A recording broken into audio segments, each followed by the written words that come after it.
William Tincup and Ryan Leary. Ryan, how you doing? I am wonderful. How are you? I'm doing well. Right. We are in Charlotte. We are in Charlotte. For Charlotte's, for isolved Connect. Yes, we are. And the UNC Charlotte campus. Which we are on. Which I toured yesterday.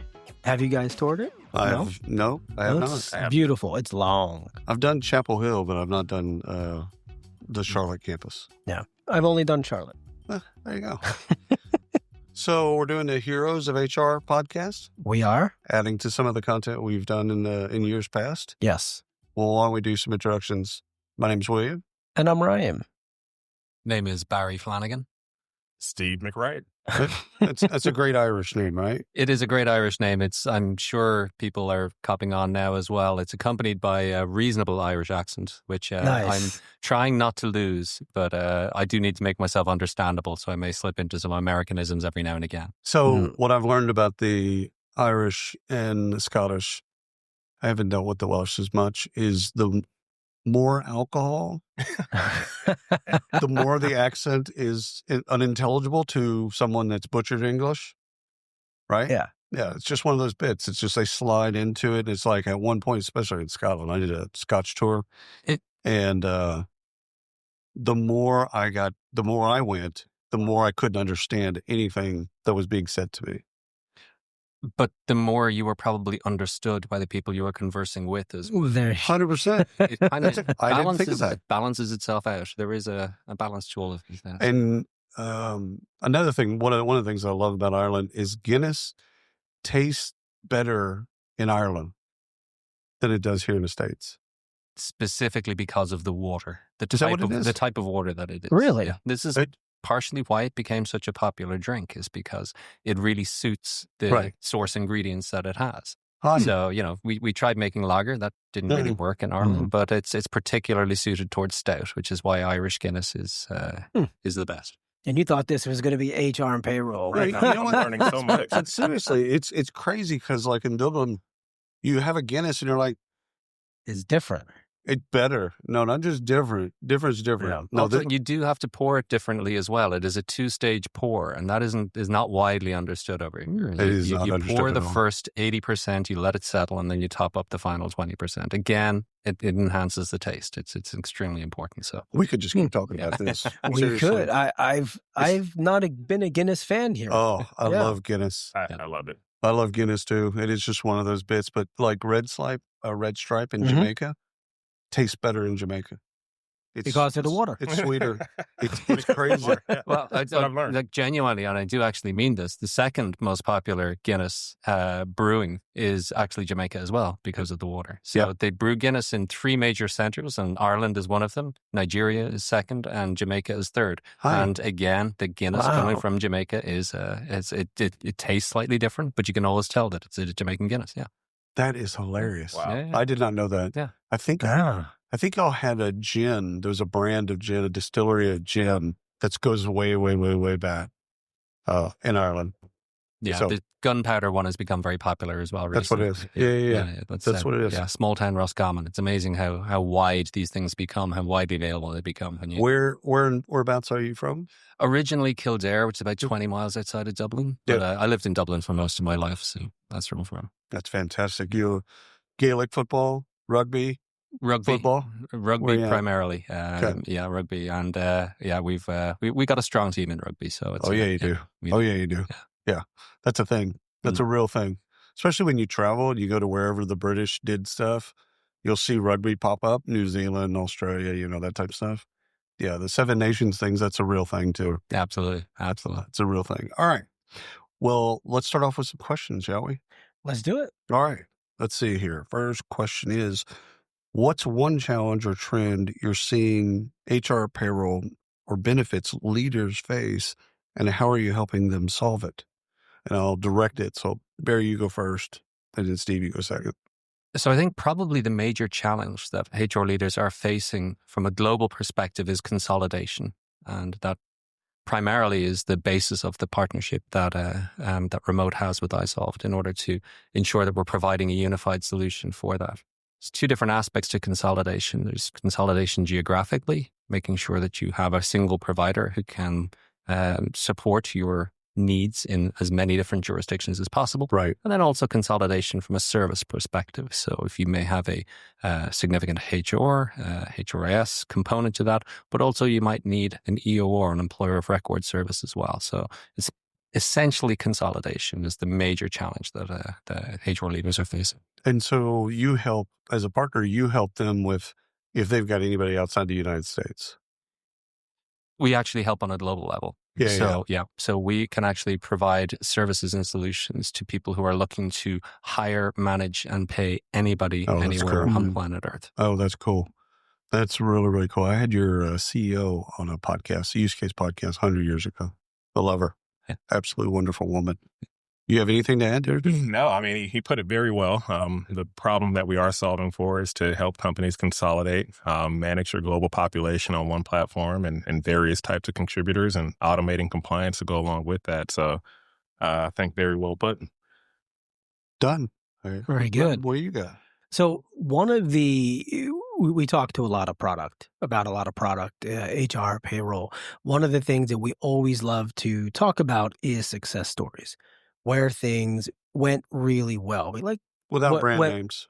You don't have to tell your unless it was a bad story. Brands are great. No. I was literally just gonna say we love the bad stories, but let's stay positive. We'll stay positive.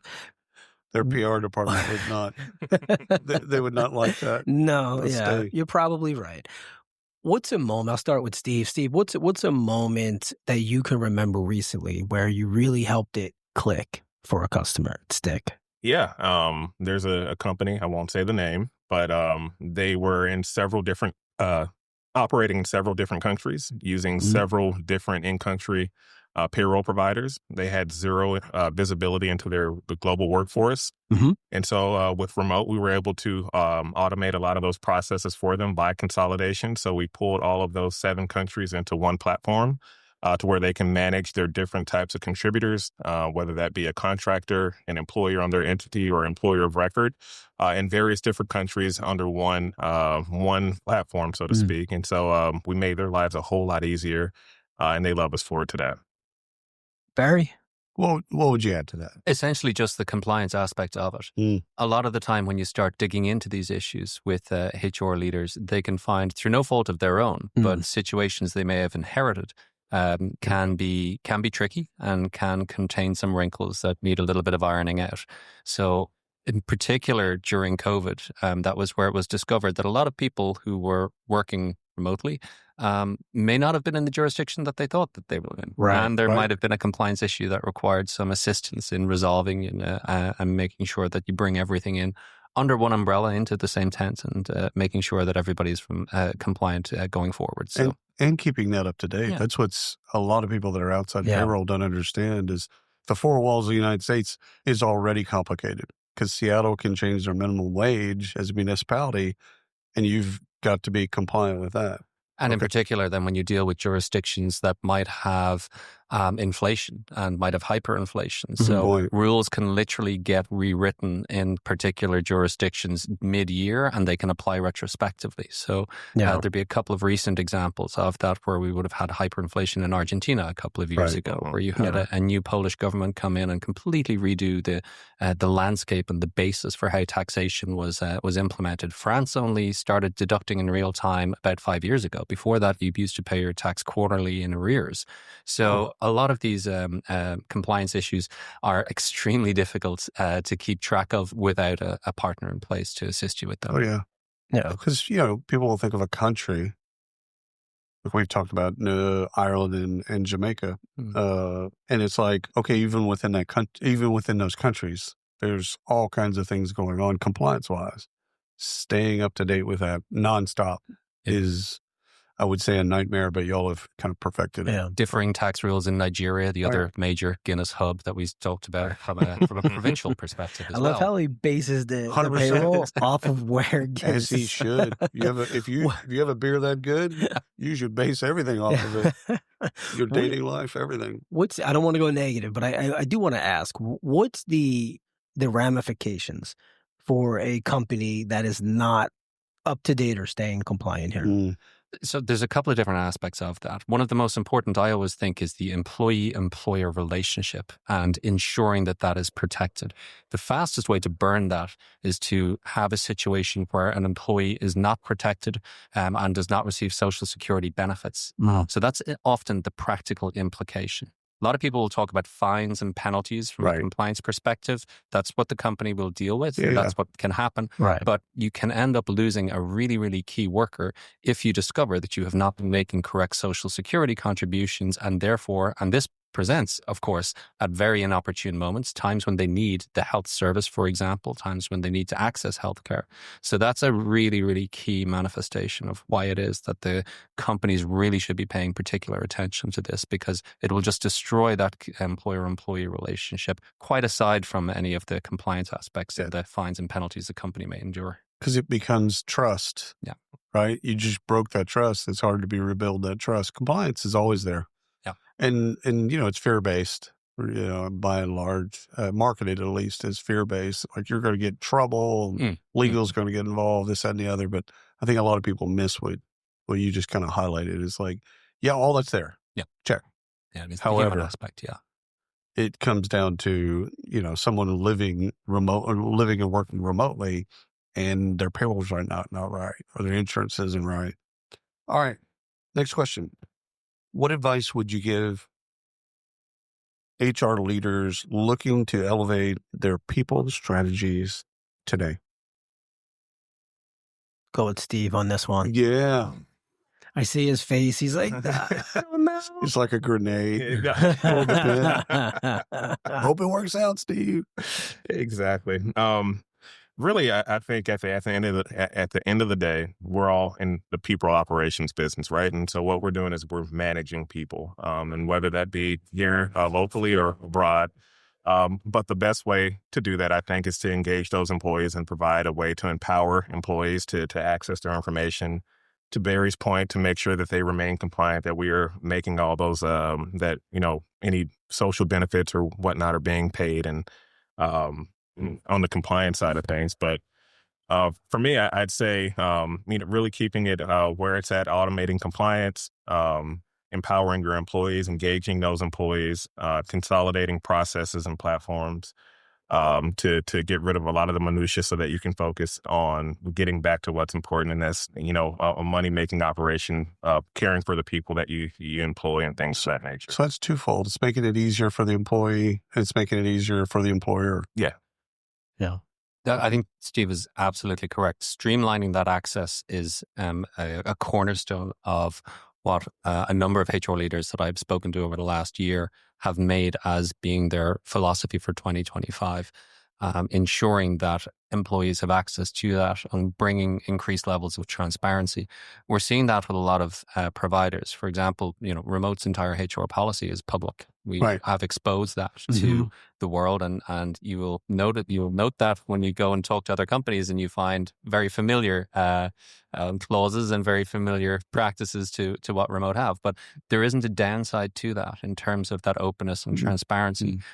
No surprises. No, culture of no surprises, absolutely. And making that your cornerstone and ensuring that everybody has access to that information is really, really strong. It's a really strong move from HR. Genius. Now, so we are broadcasting live. Well, we are live at iSolved Connect, which is People Heroes.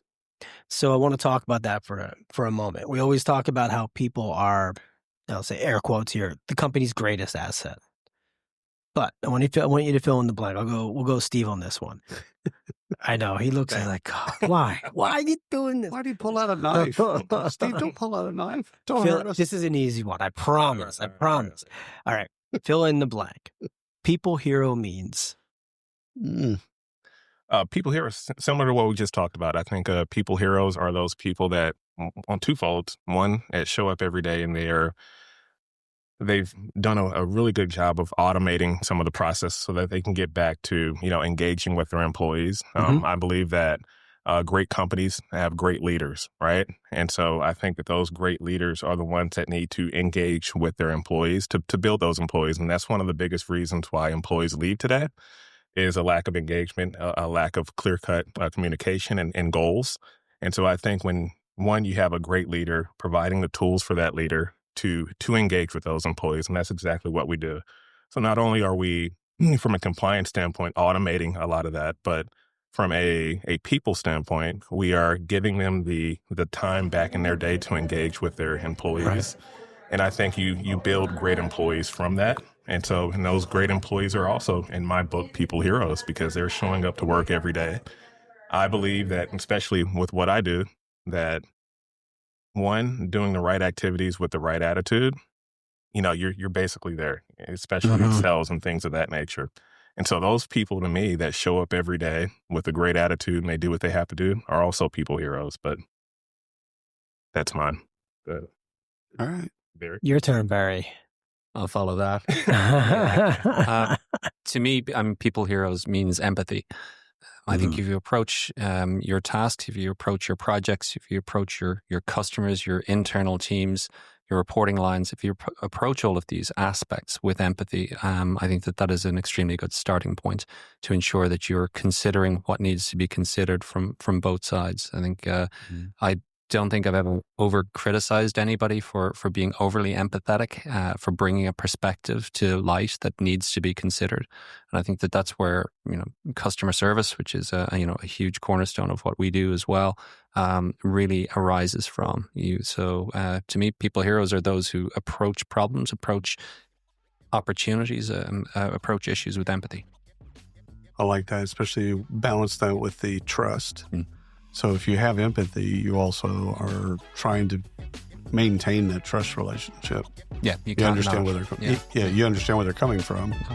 Can't solve everything, but at the same time, you're at least looking through their eyes. Yeah. So it's been wonderful, guys. Thank you so much for coming on the show.